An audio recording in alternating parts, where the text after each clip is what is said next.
Good evening, everyone, and welcome to a night of spine-tingling terror. Tonight, we journey deep into the heart of the wilderness to share some of the most horrifying tales ever told. Prepare yourself for a night of fear and suspense as we uncover the dark secrets lurking in the shadows. So pitch your tents, gather close, and let the nightmares begin. For a bit of background, I serve as a chaplain for the Order of St. John and work as a demonologist. My role involves conducting community visits to households where people believe they're experiencing paranormal activity. I investigate, apply interventions, and escalate cases when necessary, and provide ongoing support for a few months. Interventions typically include blessings, known as minor rites of exorcism, and escalations, meaning bringing in my archbishop, whom I work directly under. If you don't believe in the paranormal, this story isn't for you. I also want to clarify that while I believe my clients when they report experiences, I will only consider something as evidence if I witness it firsthand. The intersection of psychology and the paranormal is complex, and I always assess both aspects. This case began when I came across a post in a local Facebook group. The poster was at his breaking point, describing intense disturbances at his home. Sensing his distress, I reached out and got involved. When I arrived, I found a relatively modern house, nothing like what you'd see in a horror movie. However, there was an undeniable sense of unease. The client had been dealing with strange occurrences for so long that his anxiety had skyrocketed, leaving him hypersensitive to every small event. He also had a 1-year-old in the house, so my first priority was to help him manage his anxiety before addressing any supernatural concerns. He reported a range of disturbing experiences: drawers opening and closing on their own, objects flying off shelves, eyes peering through ceiling light fixtures, the sounds of rummaging in the garage, sleep paralysis, and a woman's screams. His young son would randomly point at spots in the house and say, "Ghost, ghost!" While these could have psychological explanations, I ensured he underwent an assessment. The result confirmed severe anxiety, but no other mental health concerns. During my initial investigation, I decided to use the Ghost Tube app, a tool I had been skeptical of, but occasionally used when drawing blanks. Entering the garage, I felt an overwhelming sense of dread, though I remained mindful of my own fear response. In the garage sat a car belonging to a friend of the homeowner who passed away in a car accident, but not that specific vehicle. The two had had an argument before the friend's death, exchanging some harsh words. While there, I received no immediate paranormal activity, so I placed my phone on the car and let GhostTube run. After a minute, the app repeatedly said Linda. This was unusual. Normally the app cycles through different words rather than repeating the same one over again. I grabbed my phone, turned on infrared cameras, and found nothing. Stepping into the living room, I asked if the client knew a Linda. As I did, I spotted a funeral program on the table. Linda had been his grandmother. She had taken her own life. I performed a blessing in the garage and hoped Linda would move on. And as I finished and opened the doors, his son waved and said, "Bye, ghost." A few weeks later, the client reached out again. While the garage activity had ceased, the rest of the house remained active. This time I went straight to GhostTube. In the garage there was nothing, no feeling of dread, no hits on the app. However, the discomfort lingered in several areas of the house. The bedroom was particularly strange, despite being on the sunlit floor. In the summer, it was unnaturally cold. GhostTube kept repeating 2 phrases: "You're funny," and "There's 5 of us." This pattern repeating every minute or so was highly unusual. Deciding to bless the entire house, I put on my order stole and began my work. 2 strange things happened during the process. First, a wall cross I had given the client jumped off its hook. While not definitive proof of anything, it raised my suspicions. Second, as I finished blessing the attic, I stepped out of the bedroom and turned towards the stairs. These stairs had a landing midway where they changed direction. The mirror on the stairs reflected both of the upstairs and downstairs areas. As I descended, I saw in the mirror a tall woman in a blue floral dress with long dark hair tied in a ponytail. She stood at the bottom facing away from the stairs towards the living room where my client was. Thinking she was a visitor who had arrived while I was working, I prepared to apologize for not noticing her. But once I turned the corner, she was gone. Checking the mirror again, she was no longer there. A chilling relief washed over me when I realized I had been standing precisely where she had been. I never discussed direct evidence with my clients to avoid frightening them, but I subtly probed for confirmation. It was part of the standard protocol. I asked the client about different areas of the house. When I mentioned the stairs, he hesitated before saying, "There's a woman on the stairs. Sometimes you can hear her walking up and down. She's really tall with dark hair." He added that she occasionally stood at the top, looking into his bedroom, but he'd only ever seen her from the corner of his eye. Immediately I performed a blessing on the stairway using frankincense, myrrh, and holy water, focusing on a longer, more intense prayer, and near the end, I felt a weight lift from my chest. To resolve hauntings, understanding the cause is crucial. The only potential explanation I could find was the client's teenage cousin frequently stayed over. She had an interest in Ouija boards, tarot, and exploring abandoned buildings. While I don't believe these practices inherently invite entities, they can be misused. I suspect she might have inadvertently allowed something into the home. Unfortunately, I couldn't directly intervene by confiscating her tools.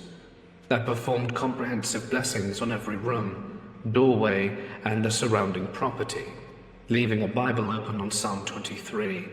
However, it took 5 separate blessings to finally stop the activity. The client considered escalating the case to the Archbishop, but he was hesitant. Once the church gets involved, I lose control over the case, and interventions can be forceful. After the 5th blessing, the disturbances ceased. The client was finally able to find some peace at home. And while I can't say with certainty what had been in that house, I can say some things linger where they don't belong. And sometimes we have to help them find their way out. I have to admit that I've been hesitant to share this story, and only have been confiding in it in my closest friends and family. But maybe the time now has come to share. You see, ever since I was a baby, I have been drawn to airplanes. My mother recalls that before I was even a year old, I would reach for stuffed airplanes in stores and refuse to let go once she gave them to me. I also chose a baby swing shaped like an airplane, and it was in this swing that I said my second word after Mama: airplane. This early fascination soon merged with an intense attraction to World War II. At just 2 or 3, my mom remembers flipping through TV channels to get to Bob the Builder, only for me to scream in protest when she passed the History Channel. I would insist on watching, utterly captivated by World War II documentaries, back when the History Channel focused on actual history. More specifically, World War II aviation, particularly US naval aviation. I had a large coffee table book featuring a painting of the Battle of Midway, and I would apparently sit for hours just staring at it. Interest persisted throughout my childhood. I played exclusively with toy models of World War II aircrafts, filled my notebooks with sketches of aerial battles flown in World War II B-17 and 7, devouring books on the subject, attended air shows, and even had the chance to meet World War II pilots at one of those events. My dad left me alone with them, and when he returned, he found me engaged in detailed conversations about the topics I should have hardly known about, such as how the visibility out the back of a certain plane's cockpit was affected by lighting conditions at specific altitudes and times of day. I also vividly recall begging my grandpa to order me a large die-cast model of the USS Intrepid aircraft carrier. When it arrived, I was inexplicably drawn to the tiny versions of one particular plane, the Grumman Avenger torpedo bomber. As I grew older, this passion translated into action. I started flying real planes at 12, earned my pilot's license at 17, and joined the US Navy ROTC to become a naval aviator. Throughout my training, instructors often remarked that I just seemed to know what I was doing, called me a natural. And I don't say this to boast, but rather to emphasize that this ability felt like it came from somewhere beyond myself. One of the strangest aspects of my story began around the age of 7. I frequently played a flight simulator on my family's computer at night. Before each session, I had an unusual ritual. I would pretend to be asleep on the couch, my bunk, before suddenly jolting awake and shouting, now hear this, pilots, man your planes." Then I'd sprint upstairs, leap over the arm of my computer chair and start flipping imaginary switches. For those unfamiliar with World War II naval aviation, this exact phrase was how US Navy aircraft carrier pilots were called over the loudspeakers to begin a mission, which is something that was not included in any of my games. On its own, this might not seem too unusual. Plenty of kids love airplanes and World War II history. But here's the part that haunts me. For as long as I can remember, I've had a recurring, incredibly vivid dream, one that's unlike any World War II movie or documentary scene I've ever encountered. I experience it once or twice a month, and it never changes. In the dream, I'm flying a Grumman TBF Avenger over the ocean at dusk. The sunset is unmistakably Pacific, deep reds and oranges casting dramatic light through billowing clouds. I recognize the cockpit from its distinctive greenhouse window bracing a trapezoidal instrument panel. When I glance at the right wing, I see it riddled with holes, streaming a white fuel leak. Meanwhile, the radial engine is failing, coughing, backfiring, and spluttering. I try calling my crewman over the intercom, but there's no response. Either it's dead, or they are. I know I won't be in the air much longer and prepare to ditch. My hands move instinctively across the controls. I can feel the grip as I reach up and unlatch the canopy. I'm scared but focused as I guide the plane down towards the water. I flare, stall into a gentle swell, and the aircraft skips once before making a loud tss as it settles. Though Avengers are known for floating well after ditching, I realize my wings are too damaged to buy me much time. As I unstrap my safety harness, I reach up to pull back the canopy, but it's jammed shut. I frantically try to wrench it free, but it won't budge. As water floods the windshield, raw panic grips me and I scream, struggling desperately against the unyielding metal, but with a sickening lurch, the plane gives into gravity and begins its final descent. At that moment, I wake up often bolt upright, drenched in sweat. Recently, I attended my first air show since childhood, one featuring several restored Avengers. I was determined to sit in the cockpit no matter what. When I approached the aircraft, I can't even begin to describe what I felt. It was like an electric current coursed through my body. For a moment, I felt almost weightless. I even teared up. And after sharing my story, one of the Avengers crew allowed me to climb inside. The moment I sat down, it was as if something clicked. Everything felt familiar.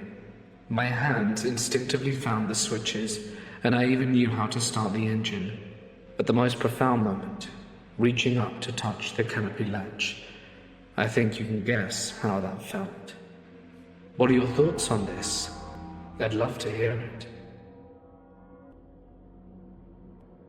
When I was in high school, back in the early 90s, I used to do many odd jobs. I never worked at McDonald's or Taco Bell like my friends, but instead I worked at an auto mechanic shop. I worked for a flooring contractor as a laborer. I actually worked several construction and demolition jobs as well as scalping concert tickets. I used to make a lot of money doing this stuff, and I always liked working with my hands. When I worked for a contractor, we once did a demolition job at a mortuary, and we worked from 10 p.m. to 6 a.m., so we were out there during business hours. We also did some restaurants, bars, and stores, usually working overnight since we couldn't be there during business hours. This worked perfectly for me, and I would work sometimes over the weekend or 1 or 2 nights in a row.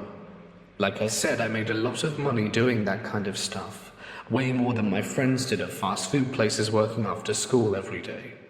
One time, however, I was dropping off at an empty house. This was unusual because it was a Saturday morning job, which I didn't really care about because this meant the night was mine. It was also unusual because it was a house. We mainly did commercial stuff for the contractor. I worked under the table for almost all of my jobs I did back then. I was underage but was as skilled as any adult, maybe even more so than a few of the other workers. So this one Saturday I was dropped off at an empty house. My job was to tear out all the flooring, cabinets, tiles, sinks, toilets, everything, except the doors and drywall. I grew up in a somewhat remote town, and this house was even more remote, just tumbleweeds outside the house, and if I remember, it had a 1960s country look to it. I went inside, and the idea was just to gut the house and pull everything into the driveway to be hauled away later. I brought my ice chest with drinks and lunch. The job should have only taken me about the day. I knew they'd be back for me between 4 and 6. I remember getting started in the kitchen and being upset that there was no electricity on because my radio's battery was almost dead. This is where things start to get fuzzy. I remember looking around at the house and making a mental note of everything I needed to tear out. I remember feeling like, well, a bad feeling in the house. It was older, not like it had been abandoned for long, but maybe someone lived in it there for decades and never really updated anything. I started to have weird feelings that soon led to a complete lack of any power. I felt like I had no energy. I ended up in the back room with the radio playing in the kitchen, and next thing I knew it was the evening.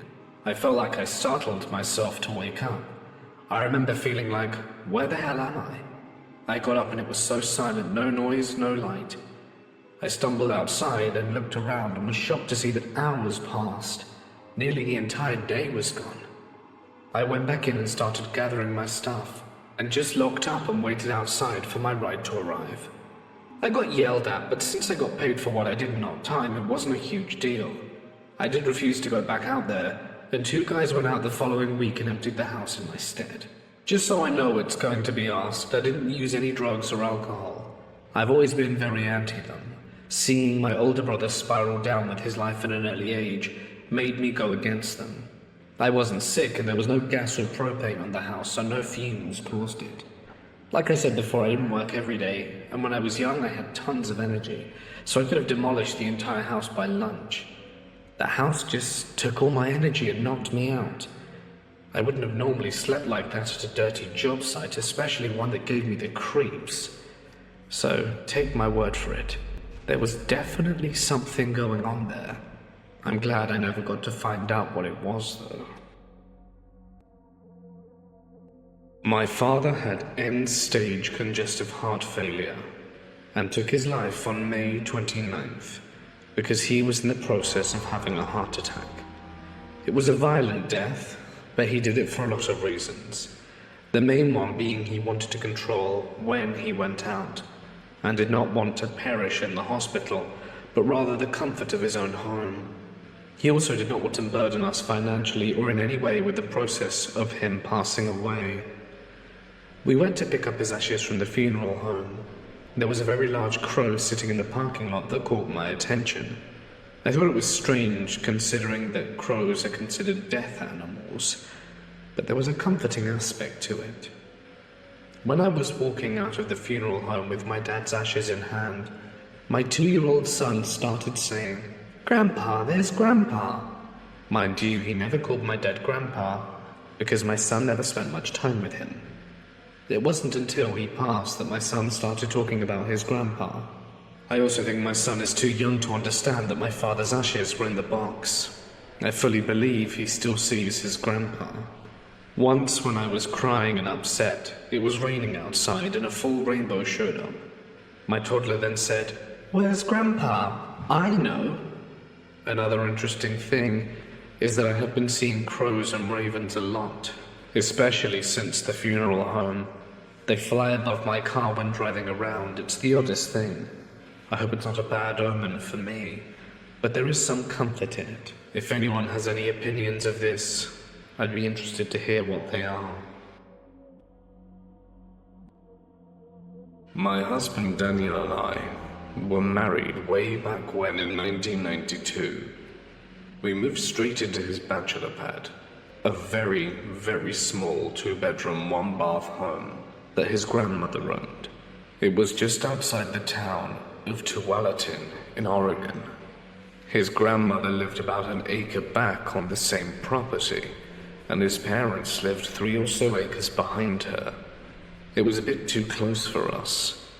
We decided to buy our first home in '95. We had a guaranteed loan from the USAA.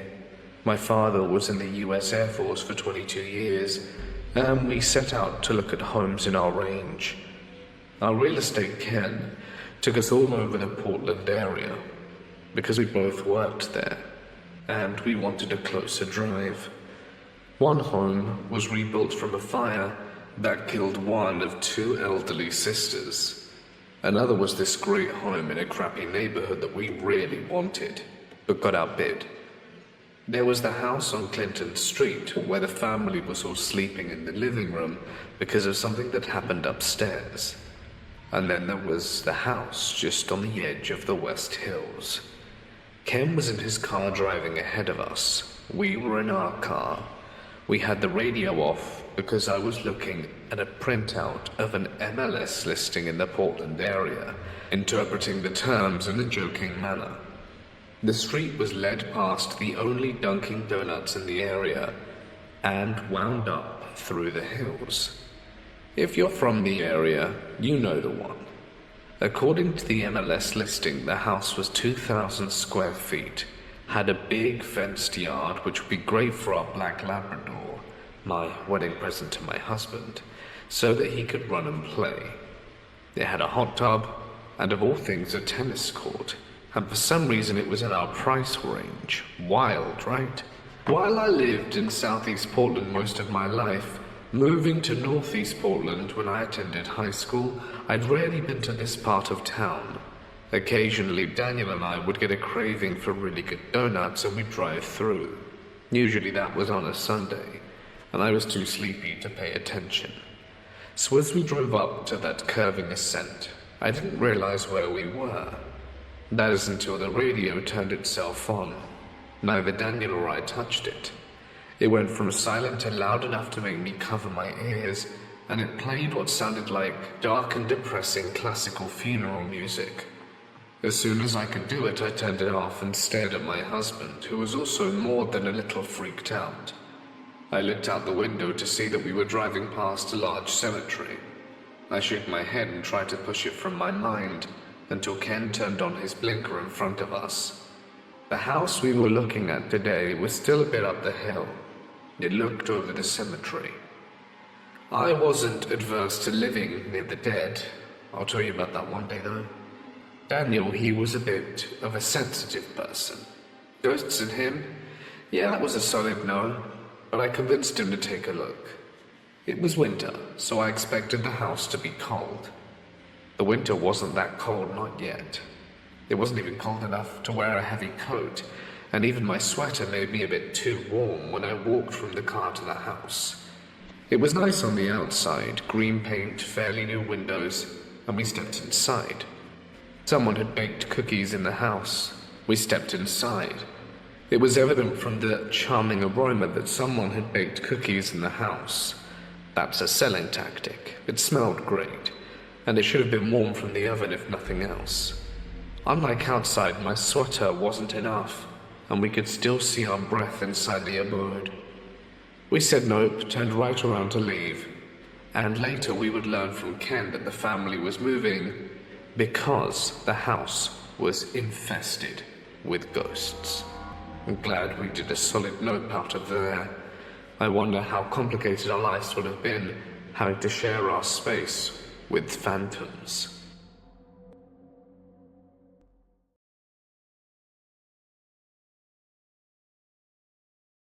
Hey everyone, thank you so much for tuning in. I hope you enjoyed tonight's spine-chilling camping tales. Your support means the world, and I can't wait to bring you more heart-pounding horror stories soon. Stay safe, stay curious, and until next time, keep the campfire burning and share this video, and don't forget to subscribe the channel.